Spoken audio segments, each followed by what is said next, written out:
There is nothing quite like a royal wedding. And on the 19th of May, the world will witness a royal wedding unlike any we've seen before. It was very romantic. He got on one knee. Prince Harry has announced his wedding engagement to Meghan Markle. de Inglaterra y la actriz estadounidense Meghan Markle. Toronto, Canada is waking up to this news. The two are set to wed in spring of 2018. Wait, spring of 2018? That's coming up. Like all royal weddings, we can expect an eye-catching spectacle of pageantry. And here's a wonderful fairy tale sight. Weddings are moments through which a nation defines itself. And we were there, front row, well, nearly front row seats.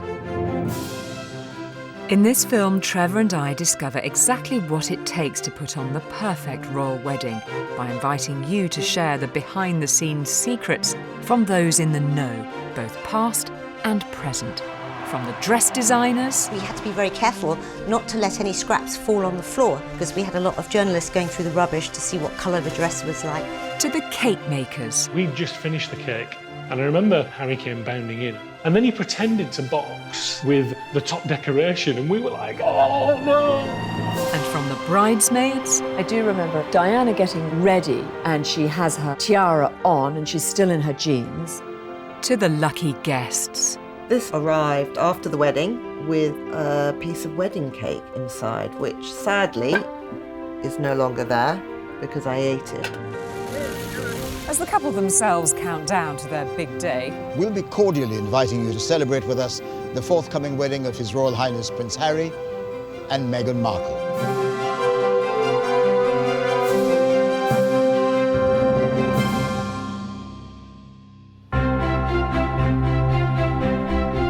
With the royal wedding only weeks away, the eyes of the world turn to the small town of Windsor as it prepares for the biggest event of the year. I still have memories of the 600,000 people who lined the streets in 1981 for the wedding of Prince Charles and Lady Diana. And there were almost twice as many when the Duke and Duchess of Cambridge got married 7 years ago. So for this royal wedding, the crowds in Windsor are likely to exceed all records.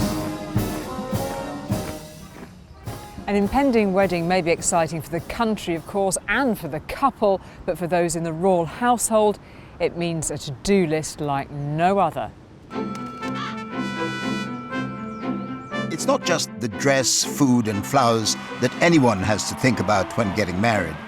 A royal wedding to-do list includes police to be arranged, military bands to be chosen, and horses to be trained. But as with any wedding, the first thing on the to-do list is to secure the venue. Harry and Meghan will be married in St. George's Chapel at Windsor Castle, a place of special significance for the royal family. Prince Harry himself was baptized here, and this is where Prince Charles and Camilla received their marriage blessings in 2005. Are there absolutely regimented rules about where members of the royal family will sit, where the Queen will sit? Well, we're standing in the nave at the moment, and the choir is behind me. On the 19th of May, both parts of the chapel will be full of congregation, and the wedding itself will happen at the high altar at the far end of the chapel. Plans are not yet finalized for exactly which seat, but the Queen will be sitting in this chapel to watch her grandson get married. But this will be no small family event. For many years, royal weddings took place in private, behind closed doors. Now, they're shared not just with the country, but with the world. Although Prince Harry is a global figure, he's now only sixth in line to the British throne. So he has a little more freedom in his choices for his wedding day than his older brother, William. Prince William could not have chosen this intimate family venue when he got married because, of course, he had to do everything on the scale of a future king.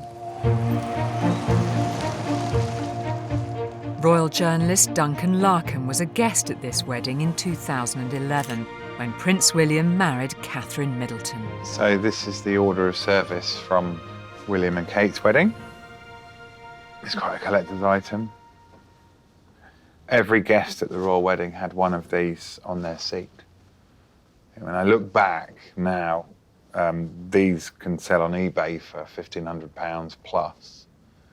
Thinking I should have just gone round with a trolley and nicked the lot. If you see at 10:45, fanfare is sounded, and that's when the Queen arrives. The Queen is greeted by the Dean of Westminster. So the Queen had to sit there 15 minutes. That's probably the longest time she's ever waited for anyone in her life. Well, it probably really is.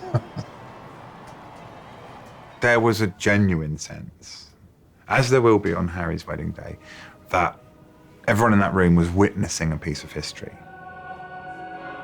A smile from Prince William as he sees his bride for the first time on their wedding day. Unlike Harry, the guest list for the second in line to the throne had to include heads of state and politicians. But there were also celebrities, from Elton John and David Furnish to the Beckhams and Alexandra Shulman, who was then editor of British Vogue magazine.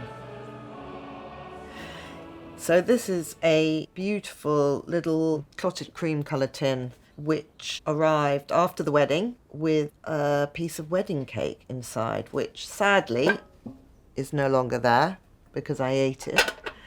And it says William and Catherine, 29th of April 2011. Receiving an invitation to a royal wedding is utterly thrilling. And in my case, it was a surprise. And you immediately start thinking, well, what am I going to wear, in fact? Sort of starts to supersede what the bride is going to wear. And that's the great thing about weddings. They're the perfect excuse to treat ourselves to a new suit, buy a lovely hat, and celebrate the happy couple. In Royal Windsor, Trevor and I have an invitation to an exclusive dress rehearsal for the royal wedding. Excitement is mounting as the main event shows hints of a departure from what's gone before. For Meghan and Harry, we're already seeing them marry tradition and innovation in their wedding. For example, they announced that they are going to invite school children, which I think is a powerful gesture to say, you know, we are not just an exclusive family enjoying ourselves at the top of society. You know, these are things I think ordinary people will relate to.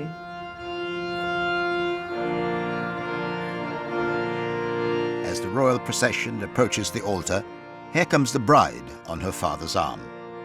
Waiting for her, His Royal Highness Prince Harry with his brother Prince William, the best man.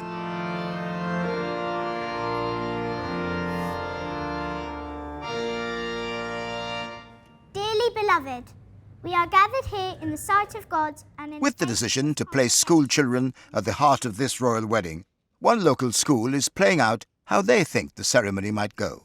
I, Harry, take thee, Meghan, to my wedded wife. I'm playing Queen Elizabeth. I'm Prince Philip, and I think it was I felt like really important and really royal. How do you think Meghan's going to be feeling on the day? Quite nervous because she might get her words the wrong way around, and You think she would get her words the wrong way around? well, she might accidentally trip over on a dress. Talking of which, the second thing on the royal wedding to-do list is the dress. Ever since Harry and Meghan's engagement was announced, the speculation amongst fashion journalists about who gets to design the dress has been feverish. But the one thing we know for sure is that by tradition, the dress remains under official wraps until the very moment we get to see the bride. Here is the picture that every woman will be watching closely. Her Royal Highness, the bride. The tradition of the white wedding dress is really very recent, and it comes from Queen Victoria. Previous to her, brides would wear any colour. When Victoria got married, she was in pure white, which signalled to the world that she was this innocent girl and so different to the debauched monarchs who'd gone before.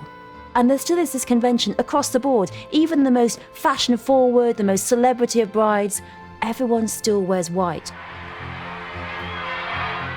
I think for designers, it's a very important balancing act. It's not a moment when they can kind of spread their design wings. It's more a moment where they can bring their own kind of aesthetic, their own trademarks, and kind of hone it down into this dress that's going to be one of the most famous things they'll ever do.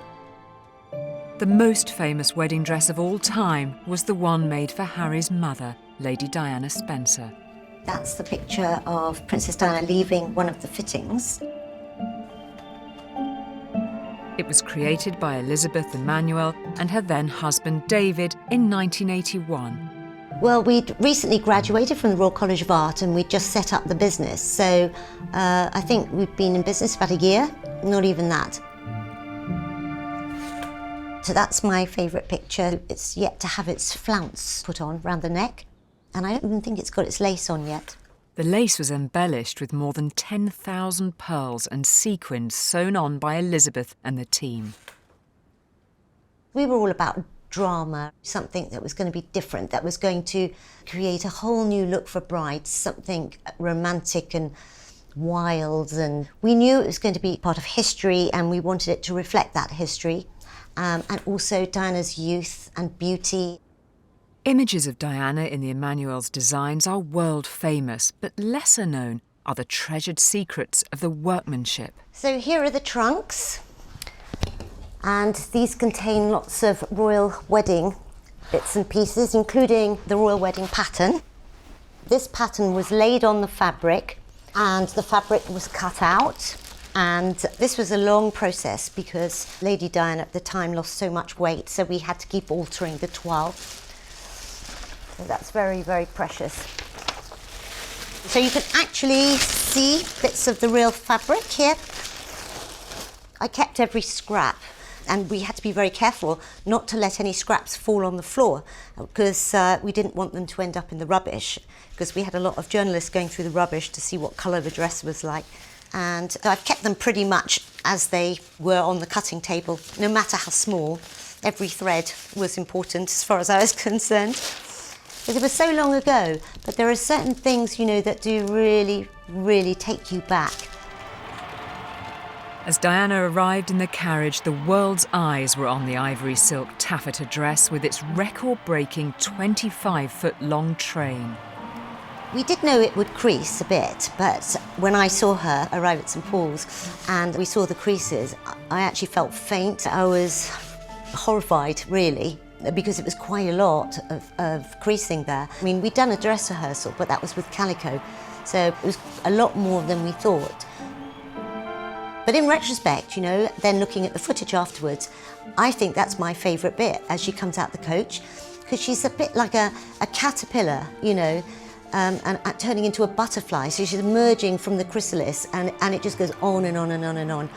And as she's going up the steps, the end of her train is still in the carriage, and then the wind catches her veil, and the most dramatic pictures ever are from that bit when she's going up the steps towards St Paul's. So I love that now.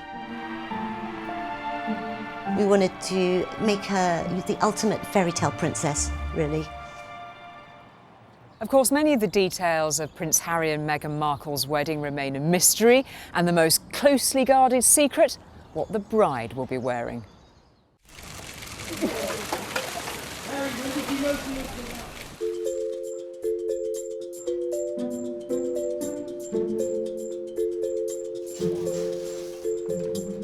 Do you think this looks anything like the dress that Meghan Markle would wear at the wedding? Well, not quite. I'm putting love hearts on to make it very royal. Why do you think love heart's particularly royal, or? Because it makes everybody think they're welcome to the wedding. At St Edward's First School in Windsor, preparations are gathering pace for the forthcoming wedding celebrations. I've been making Meghan Markle's dress and I think it would be beautiful like this. Well, at first I had an idea of doing some stripes. What sort of dress do you think she'll wear on her wedding day? Probably just a plain white dress. No surprise there then, but the big question about the dress is who will get to design it.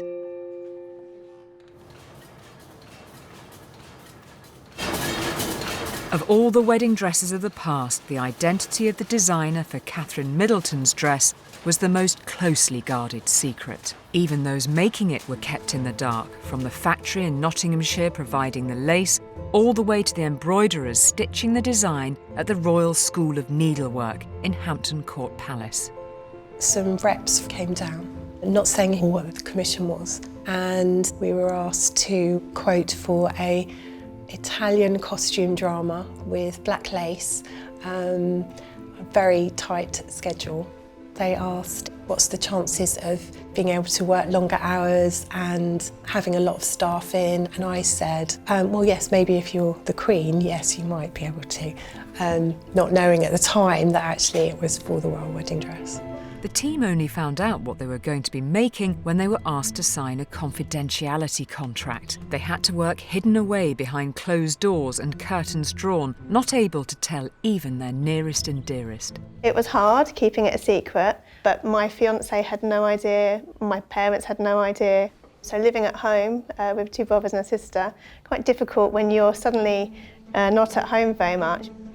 The embroiderers were busy creating a design fit for a future queen. It was covered in symbolic flowers, just like Princess Elizabeth's dress in 1947. While Elizabeth's flowers of spring promised rebirth after the hardships of war, Kate's dress included flowers from all corners of the United Kingdom, from shamrocks to roses. We had to cut out hundreds and hundreds of tiny pieces of the motif from different types of lace and apply them to a net backing and then stitch on with tiny stitches which were completely invisible.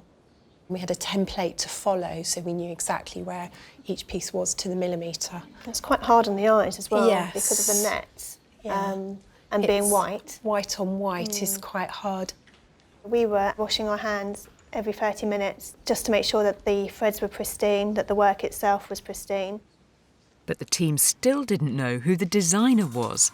Her identity, Sarah Burton of Alexander McQueen, wasn't revealed to the public until the morning of the wedding itself, when she was caught on camera, arriving at the bride's hotel. One hadn't thought of that sort of the brand Alexander McQueen as dressing royals at all. At the time, it was a brave decision. His clothes could be quite frightening in some ways, very kind of out there, quite macabre.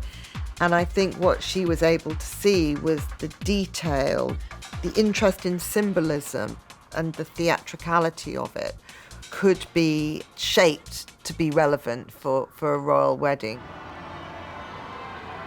When Catherine stepped out of the car and I saw the dress for the first time, I cried, a lot of tears, a lot of happy tears. I sort of turned to my fiancé and said, so you know I've not been seeing very much of you recently, I've been a bit busy. That's the reason why that dress that Catherine is wearing is what I've been working on. And he was slightly bemused, I think, because obviously he'd be wondering what else I might be keeping secret for that amount of time. But he was very proud. When I saw her arrive and start to walk up the aisle, and I just saw how beautiful the dress in terms of the silhouette of it and the grace of it and the elegance of it, I just thought, yay, the girl's done good. Of course, once the bride has chosen her dress, it's only just the beginning. What comes next is what to go with it, the jewellery, the shoes, the hair and the makeup, and of course, the flowers. And it's not just a matter of personal taste. The flowers are also likely to be rich in symbolism and history, as royal florist Paul Thomas explains.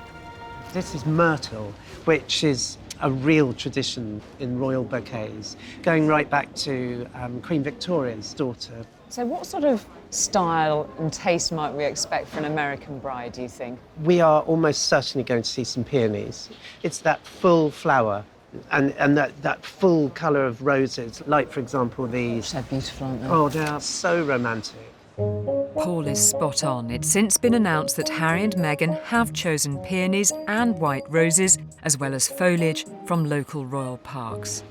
And how can you ever miss the lily of the valley, which is the flower for May, the most amazing perfume, I think, in the world.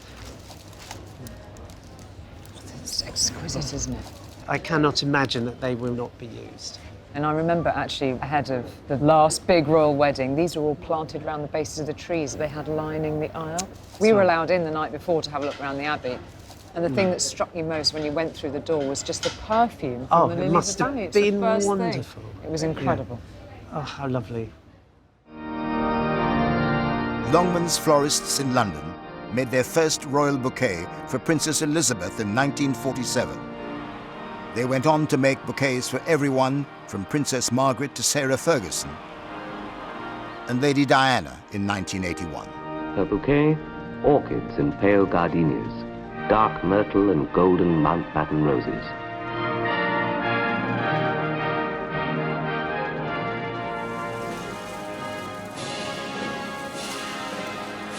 Head of the family firm at the time was David Longman, whose florist daughter Lottie is recreating Diana's bouquet to show us just what's involved. Did you have a meeting with Lady Diana to discuss the Yes, I went. We did exactly the same procedure as for the Queen. I went to see her. I also went to see the dress designer, the Emanuels. Yes. They wanted it to be large, and so did she. And then we made a sample bouquet, and she said, "I want it bigger than that." And what did you say to that? "Your wish is my command." Well, Lady Diana showed me how she wanted it to be like that. So I took a tape measure and said, "It's going to be 42 inches, like that. Is that all right?" She said, "That's fine." This, for the time afterwards, changed the whole fashion. Did you have to instruct Diana about how to carry the bouquet? Very much so. One always instructs a bride how to hold the bouquet, because if you're not careful, a bride will hold it up like a chest protector. I don't know why they just go like that. It has to be held down, so it enhances the dress.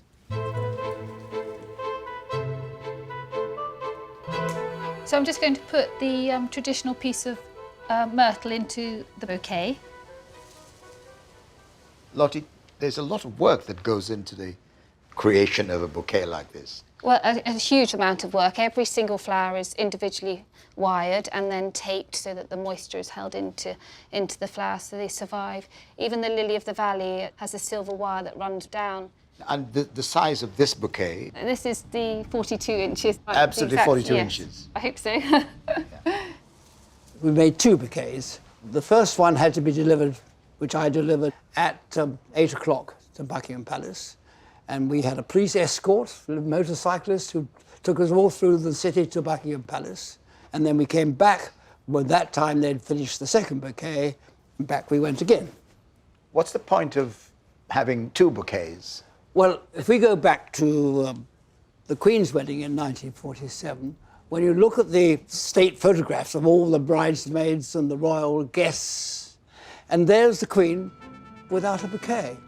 It got lost. So in the middle of their honeymoon, they had to get dressed up again in their wedding clothes, and my father had to provide another bouquet for those photographs. So now it's a tradition that Now there always be tradition, two bouquets. Two bouquets, so that doesn't happen again. So the dress is sorted, the flowers are underway, and the clock is ticking. Next on the to-do list is the food, the centrepiece of which, of course, is the cake. I wasn't sure if I could actually do it because I'd never done anything this size before, and it's for our future king. So I had to then come up with the goods, if you like, because I certainly didn't want to end up in the tower. Oh, bother. What kind of orange? Meghan might like some of those cakes. Do you think? Yeah, I think so. With a street party planned to celebrate the royal wedding, the school children in Windsor have moved on to the next thing on their own to-do list: cakes. If you were coming up with your dream ingredients for their wedding cake, what would you put in? I would probably put in chocolate and cream and some sprinkles on top of the cream. I hear that Meghan is going to have, is it lemon and elderflower? Have you heard? Yeah. First, some baking news. They're not your average couple, and it seems Harry and Meghan have bucked tradition. We've been to Hackney to find out more.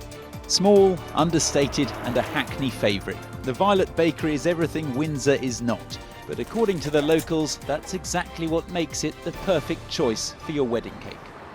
So we might know this is the bakery, but the cake, of course, is being made in complete secrecy.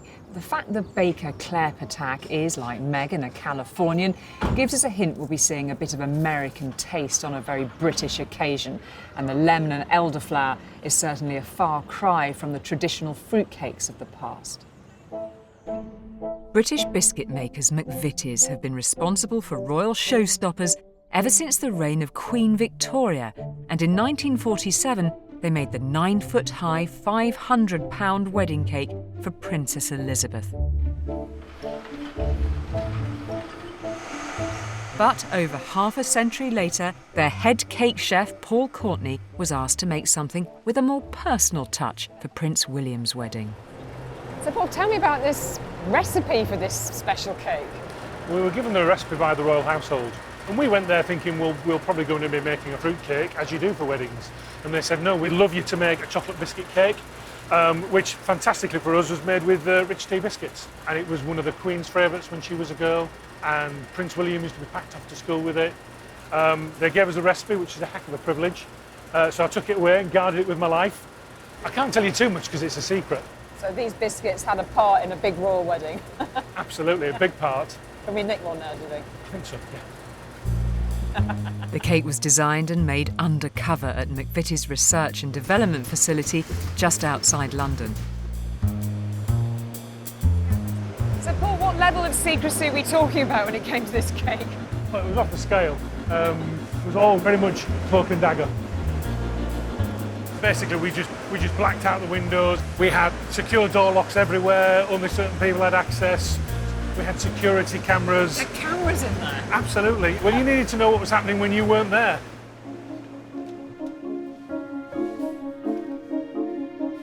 Paul's partner in clandestine cake making was royal chocolatier Barry Colenso.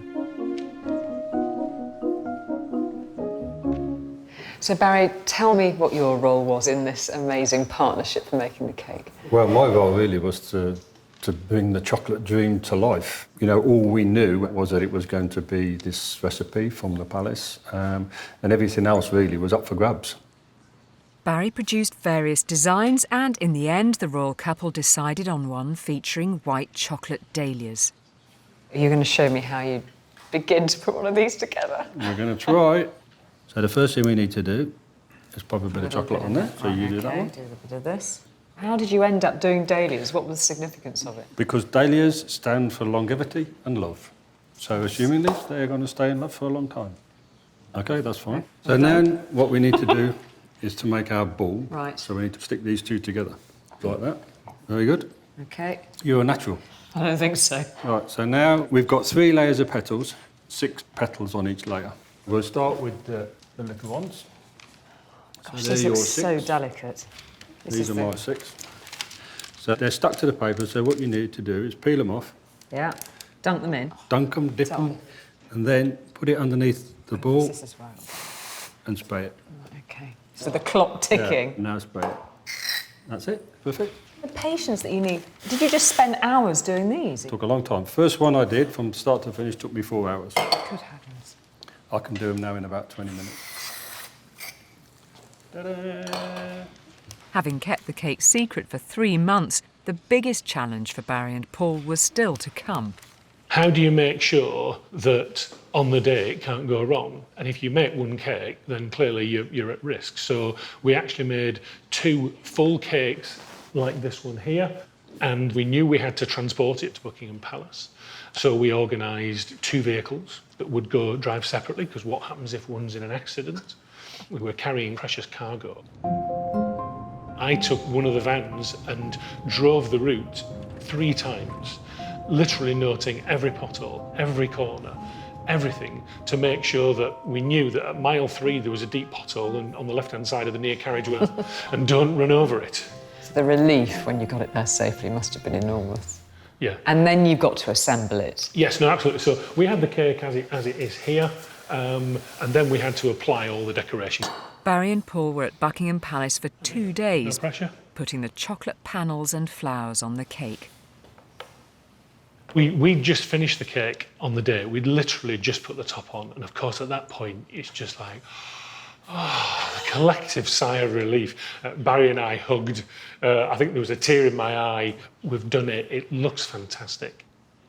And I remember Harry came bounding in, and Harry was how you'd expect him to be, just a fun joker.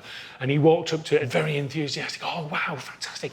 Is this chocolate? And he picked a piece of chocolate up and ate it. And then he pretended to box with the top decoration, and we were like, oh, no. But again, it was fun, but slightly heart-stopping moments.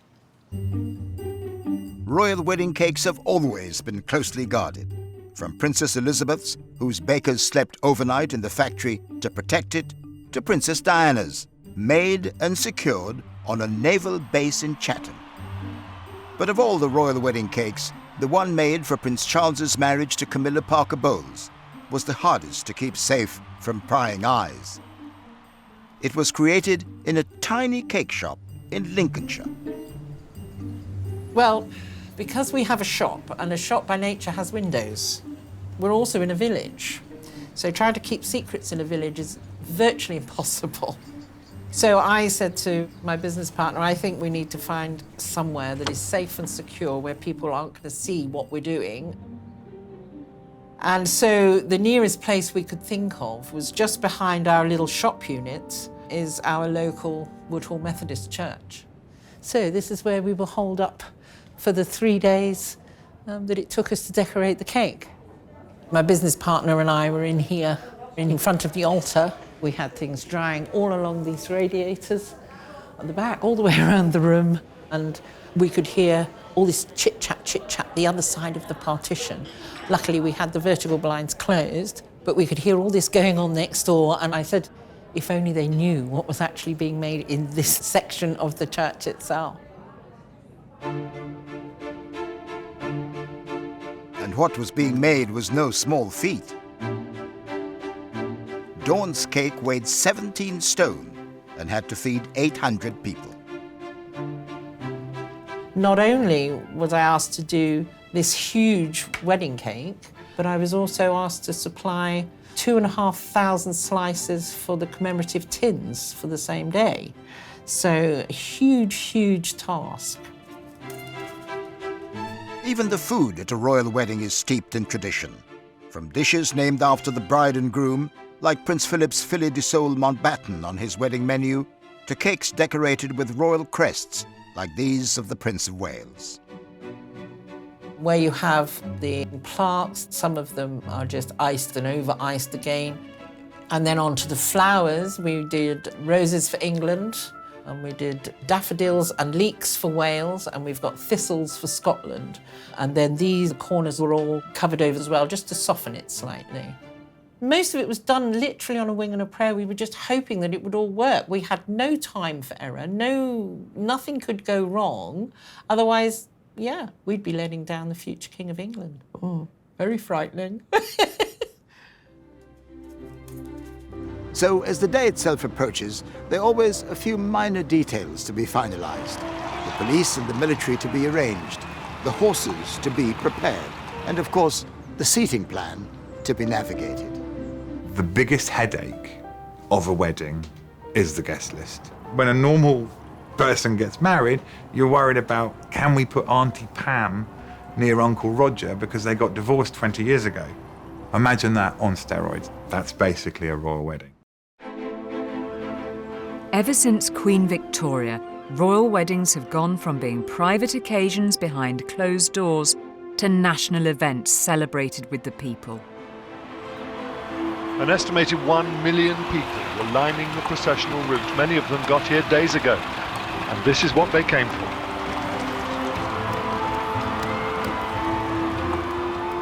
But managing the crowds is a huge task for those in the royal household coordinating the day. It's incredibly collaborative. It involves Transport for London, or in this case, the authorities in Windsor, Thames Valley Police, you've got royal parks, you've got military, you've got a number of different broadcasters. It's an enormous number. And sometimes you have to take some tough calls. So a few days before William's wedding, I stood just behind the Queen Victoria Memorial. This is a few days out, where they were building the final bit of the camera stand. And I realised they were building it to the wrong dimensions. And the crowd were going to see nothing. All those thousands of people in the crowd who were going to be there for hours to see the balcony moment We're just going to have their have their view view blocked. blocked by a whole big stand. And I remember saying to a very senior technician from one of the broadcasters, I said, we've got to do this again. We've got to take it down. And he looked at me as if I was completely mad. And I said, we do. This is too big. Bottom line is that we've got to get the right balance for the crowd. One way of sharing the occasion with the people is a procession through the streets. In Windsor, the household cavalry and armed forces will flank the carriage, providing both security and pageantry. Retired coachman Alfie Oates worked for the Royal Mews for 55 years and took part in 7 royal weddings. Here we come for the pickup. Ooh, steady. Make sure I don't run over the bride's feet. At Prince Andrew's wedding, Nice move off. Alfie was riding closest to the carriage, leading both his horse and the one next to him. There's me. This is the 1902 State Road Landau, built for King Edward VII, drawn by 4 grey horses. Gosh, it's going fast. The state landau took the newlyweds from Westminster Abbey to the palace, and then Alfie had to attach the horses to a different carriage for the next job. We're going on honeymoon now to the station. It's a very long day for the horses, really. We probably would have started at 4:30 or 5 o'clock. Whoosh. And the cavalry straightening themselves up. They're all going very nicely. What you've been aiming for months training them. It's always nice to get off the horse at the end and give them a pat and say, well done. Like all royal brides before her, when Meghan Markle leaves St. George's Chapel on the 19th of May, she'll be joining the most famous family in the world. Just an amazing surprise. It was so sweet and natural and very romantic. He got on one knee.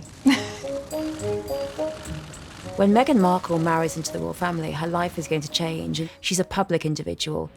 And this has always been very hard for royal brides. So Queen Elizabeth, the Queen Mother, when she was being courted by the future George VI, she was very unsure. And in fact, she turned him down quite a few times because of her concern about living in the Royal Goldfish Bowl. And the governess of Princess Elizabeth said, royals are only private in the womb. And that was in the 50s. And the scrutiny on royal brides has only intensified 100-fold. Capturing Meghan's every move will be royal photographer Chris Jackson. He photographed the couple's engagement and will be taking pictures on their wedding day, just as he did for Prince William's wedding in 2011. There was weeks of sort of preparation, technical preparation, mental preparation. I came down here quite a few times, made sure I had the right equipment, making sure everything was charged, checking it again. Chris was one of hundreds of photographers taking pictures that day. They were shooting in panoramic, 3D, and at all key positions along the route. So my spot on the day of the wedding was down on the memorial down here, right outside the front steps of Westminster Abbey. I was down there very early, I think about 6 o'clock. It was a beautiful spring morning.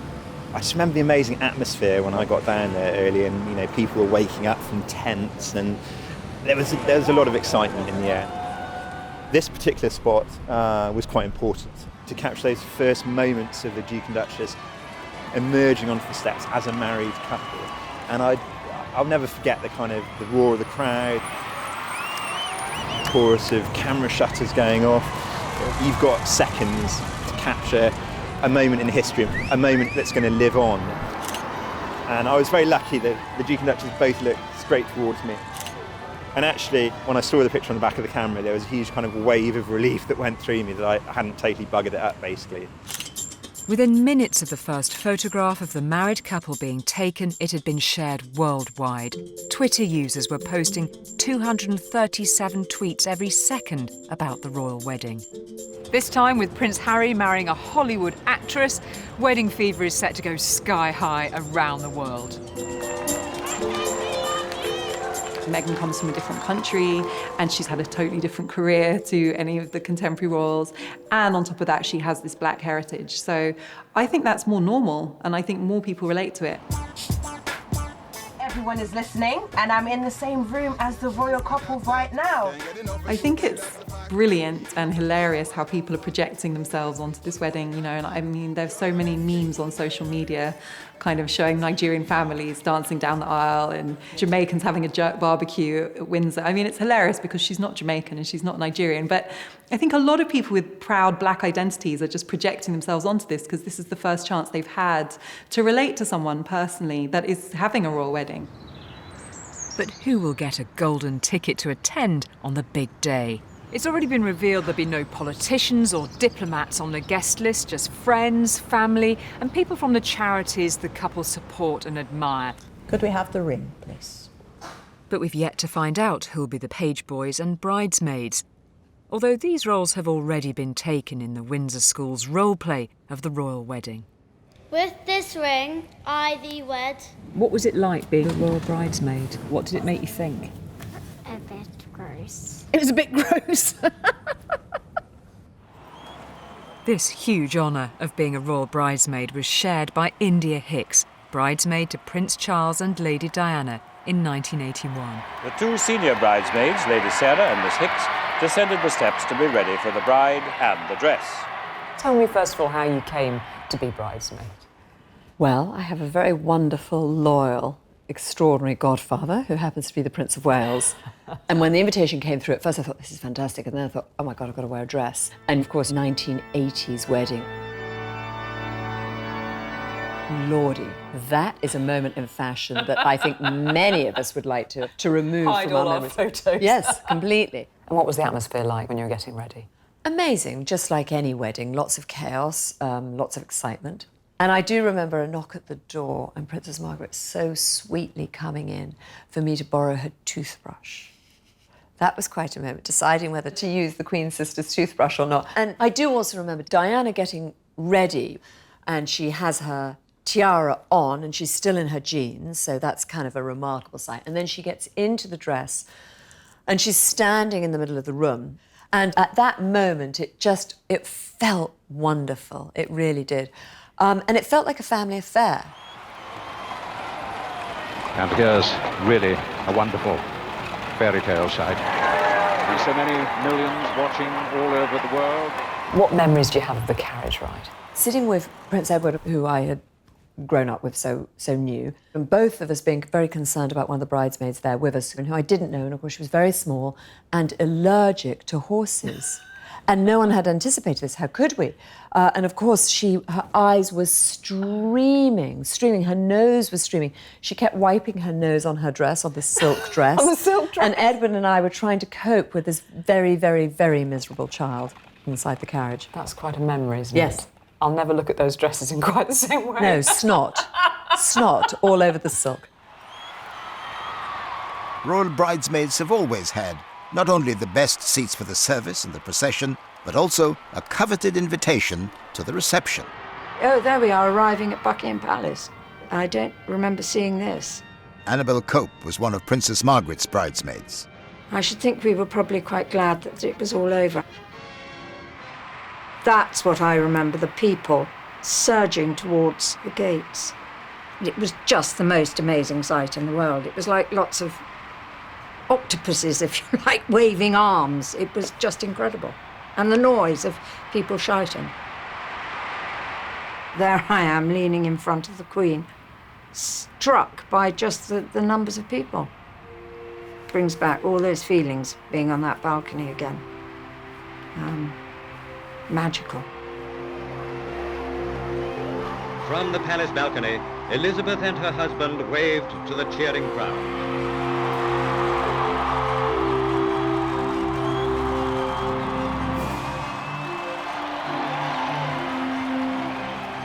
Throughout history, royal weddings have been the biggest advertisement for the royal family.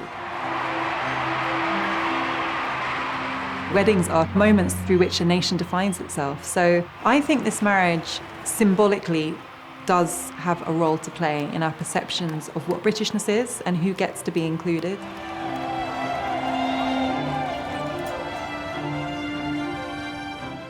This is a royal wedding which I think edges the British monarchy into the 21st century.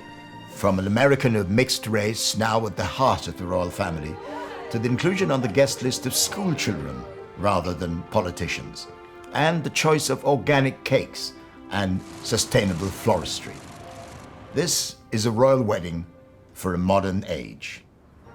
But let's leave the final word to the people who really matter, the bride and groom and their friends and family. If you had any advice to Meghan and Harry for their big day, what would you say? I would say don't be worried because you'll have each other to love and to hold. To smile a lot and be really happy. I'd say good behaviour, stay calm, don't be nervous. I'd probably say don't worry, it's okay, because it will all be all right. It's Harry and Meghan's big day, but it's also the people's wedding, to which we are all invited.